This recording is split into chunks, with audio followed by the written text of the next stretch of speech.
Hi all, welcome to the end of this first chapter on energy, work, energy, power, and society. I want to finish up with looking at how we determine electric costs for us as consumers, right? Because we're all going to pay electric bills. I pay mine every month, and in some months it's higher than other months depending on how much electricity I use, how many joules of energy I use.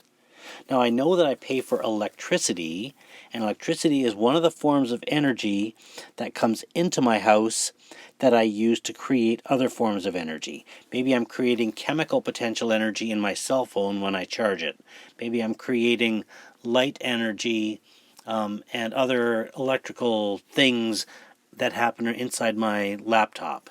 Maybe I am using electrical energy to create movement inside a dishwasher or inside a TV, or whatever the answer is. I have an input energy, which is electrical energy, and I'm going to use it to create other types of energy, right? Energy transformations. Now, when I buy devices today, the device will always tell me what the power rating is, right? When I buy a laptop and I check the charger for the laptop, it will tell me this charger uses 20 watts. I think mine is 24 watts, or maybe it might only be 20 watts. Some might be as high as maybe 75 watts. If I'm using an electric vacuum cleaner and I plug it in, right, we're looking at maybe 200 to 700 watts. That means that's how many joules of energy are being used, that I'm paying for, per second. Right? I don't want to be leaving these things running any longer than they have to. Right? Most microwave ovens run around 1,000 watts. Right? Most dishwashers run around 12 to 1,300 watts. Right? Your fridge, again, notice there's a huge range here, 100 to 500 watts. Now, that one makes me kind of nervous because unlike this one or this one or this one that don't run 24/7, my fridge is always plugged in, it's always working. So if I've got a fridge that runs at 100 watts versus one that runs at 200 watts, I'd rather have the one that's running at 100 watts because it runs all the time. It doesn't run all the time, but it's plugged in all the time. And as it's plugged in, when it runs, it's going to use more energy and cost me more if it's got a higher power rating. And again, look at the electric stove here, right? Oops. Electric stove can easily be 10,000 watts, right? So, but again, not something that you use all the time, but something like a laptop charger or I'm trying to think of something else that would be running all the time. Mostly I'm thinking about my fridge because it's the one that's basically always on. I never unplug it, never turn it off, or my freezer. So those are power ratings. And today when we buy devices, we are encouraged to look for the power rating on devices. And when we buy things, we will see that they come often with something called an inner guide label. The inner guide label, it's not what I want. The inner guide label basically tells me how much energy this thing uses that I'm buying. So I'm not going to go into that. So, but there will be an inner guide label. Let's just have a quick look at one. What the inner guide label tells you, so if you're buying a new TV, right? And on the TV, the government of Canada, the federal government,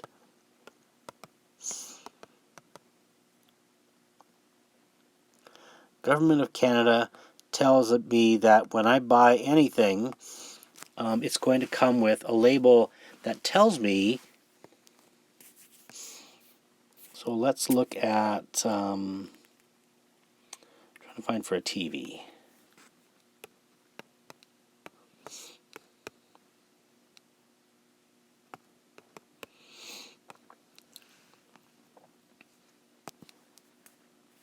That looks pretty high for a TV.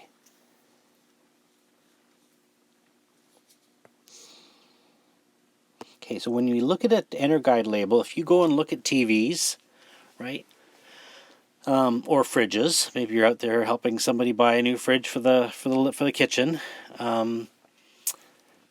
what you're going to find on all of the fridges or all the TVs are inner guide labels. And the inner guide label tells me roughly how much energy it's going to use per year.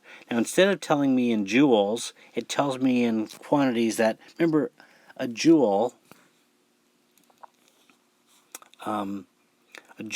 is a watt times a second, because a watt is a joule per second, so a joule is a watt times a second. We use kilowatt hours. In other words, joules are too small to worry about. They're again, I use the example of buying rice by the grain. There's no point in counting grains. You'd be there all day and it's wasting your time. Same thing with joules. We want to talk something that's more practical. So we use kilowatt hours. And this basically says for an average home, this is the amount of energy that this device uses. Notice that there is a sliding scale. So this is in kilowatt hours. There's a sliding scale here that says for comparable, let's say this is for a TV, for comparable TVs, they can be as low as 481 or they can be as high as 683. The arrow here shows me where it falls on the scale of comparable models of TV, if that's what I'm talking about, right? So there's one way to look at how expensive something is going to cost you to run it, and that can be a huge expense for a homeowner. Okay, so ultimately, like I said, we pay for every joule of energy that we use. And things that have high power ratings use more watts or more energy per second, which means more money per second. So the longer it's running and the higher the power rating, the more it's going to cost me. Now, we often, instead of using, like I said, joules, we use larger units for energy, and the unit that we most often use is a unit called a kilowatt hour. So like I said, energy here is power times time, which should be watts times seconds, but again, that's just too small. So we actually measure our device's power ratings in kilowatts, and then we measure the amount of time that something is running in hours.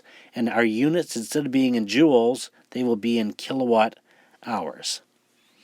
Now here in Ontario, right, I checked the website for Ontario Power Generation, and they were telling me what the rates are today for electricity. So as we go into summer, so there's different rates for different times of year. There are summer rates and there are winter rates. So let's just look at the summer rates for a minute. Now, the rates are different at different times of day, right? Because the government is trying to encourage us to use energy in the off hours. So at 3 in the morning, not a lot of people are using a lot of electricity. So there's a lot of surplus around, and they say, well, if you want to use energy then, we're not going to charge you a lot for it, right? So between 7 at night and 7 in the morning, that's how much we're going to charge you. For every kilowatt hour of energy you use, that's what you'll pay. And they say, okay, between 7 a.m., 7 in the morning, and 11 a.m., or between 5 and 7 p.m., we're going to charge you a little more, 9.4. And then in the middle of the day, between 11 a.m. and 5 p.m., the hottest part of the day, we're going to charge you 13.4 cents per kilowatt hour. Now, know what the implication is for us here in Hamilton, that when are we going to use most of our electricity? Probably between 11 and 5. Right? That's the hottest part of the day, and for people in Canada, especially in southern Ontario, our biggest electricity usage is air conditioning. When are we going to use our air conditioning? Between 11 a.m. and 5 p.m. So the government trying to encourage us to cool our homes down in off hours when there's more energy available because less people are using it. And we're going to have our bill is going to be based upon the rate that we pay times the energy that we use. So our cost is going to be determined by the rate times the amount of energy. If the rate is higher, we pay more. If the rate is lower, we pay less. If we use more energy, we pay more. So notice that we want to use the least amount of energy, and we want to be using energy when the rates are less. Again, notice the difference between the peak time and the off-peak time is almost half price, right? It's actually a little less than half price. So 6.5 cents per kilowatt hour, that's a real incentive for us to use electricity in those off-peak times. So let's go back to the sample problems. Okay, so there's two sample problems here. The first one says, what is the power of an electric... Oh, okay, so the first one's just calculating a power, and the second one's calculating a cost. Okay, so for the first one, it says, what is the power, so I'm looking for P, of an elevator that uses 2.9 times 10 to the 5 joules to lift an elevator car 12 meters in 16 seconds. Okay, so power is going to be energy divided by time. And I'm going to get, really, we're not needing to know this, right? Again, that's just useless information. The question's asking us to calculate power. We're told the elevator uses 2.9 times 10 to the 5 joules. Come on, joules. And the time it takes for that to happen is 16 seconds. I know that my power is equal to energy divided by time. So now I can calculate the power rating for this elevator by looking at the energy, 2.9 times 10 to the 5 joules, divided by the time it takes to move that elevator up however number of meters it was, 12 meters, right? And if I do the calculation, I'm getting 1.8 times 10 to the 4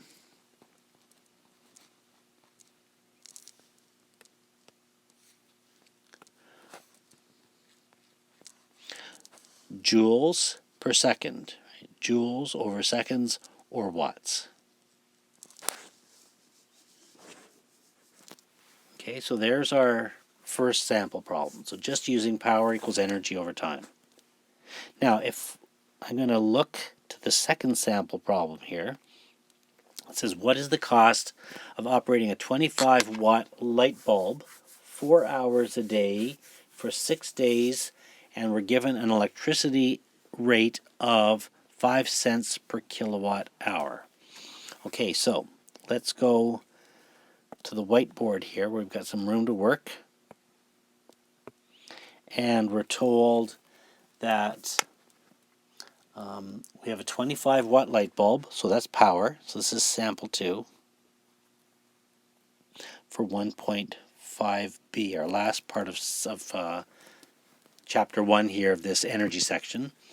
So the power of the bulb is 25 watts. We're told we're going to run it for a time which is 4 hours a day for 6 days. So time is 4 hours per day times 6 days, which is days and days cancel, 24 hours is how long it's going to run. And we're told the rate is 5 cents per kilowatt hour. 5 cents per kilowatt hour. Now, notice for this to work, I need to have my energy. Remember, energy is equal to power times time. So, let's go back a step here. Whoops. Question is, what's the cost? Cost is equal to my rate that I pay times the energy used. Now, to find energy, it's power times time, right? Because I know that power equals energy over time, so energy equals power times time. But notice that my rate, my power is normally in watts, and my time is normally in seconds. But for this question only, anytime I'm determining a rate and I'm given a rate in kilowatt hours, I'm going to, instead of using power in watts, I'm going to convert them into kilowatts. So I'm going to basically say 1 kilowatt is equal to 1,000 watts. So my 25 watts is 0.025 kilowatts. And I know that I've got 24 hours, so I'm going to take my power rating, which is 0.025 kilowatts, times my 24 hours, and I'm going to end up with 24 times 0.025, 0.60 kilowatt hours. Now notice that if my power was in watts and my time was in seconds, my energy would be in joules. But because my power is in kilowatts and my time is in seconds, my energy units are in kilowatt hours. Now I can calculate my cost by multiplying the rate times the energy. The rate is 5 cents per kilowatt hour times 0.60 kilowatt hours. And I'm going to get an answer of 3 cents. Well, hang on a minute, 3 cents. That doesn't sound right. But then when you think about it, all I'm doing is I'm running a light bulb 4 hours a day for basically for a week, for 6 days. 4 hours a day. So say from 7 until 11, right? For 6 days, it cost me 3 cents for that one bulb. And you think, well, that's not such a bad deal. But let me tell you, my hydro bill is often between $100 and $200 for a month. It means a lot of light bulbs and chargers for cell phones and maybe a TV or my desktop computer running and my fridge running and my freezer running and my electric dryer running and washing machine running and dishwasher running and right, boom, boom, boom, boom. And next thing you know, you've got a $150 electric bill. Right? Even though that one bulb only costs 3 cents, it's just part of the bill. So I am going to finish there. That is the end. Oops, that is the end of 1.5. So there are some review questions there. There's a practice question 1 and another practice question 1. And then further down, there are review questions down here 1 to 5, 1 through 5, right? And that basically will finish up our chapter. So if I go back, I've already posted the review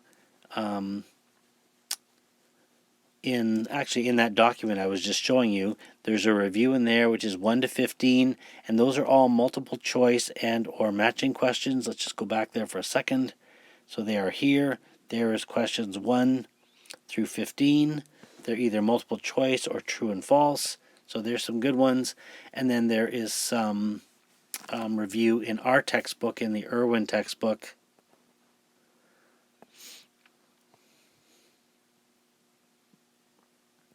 And these are all the questions we've already done, right? So I'm saying look at 12 to 47, randomly pick a bunch of questions all the way through there, pick some from each section of our chapter in the textbook, in our textbook,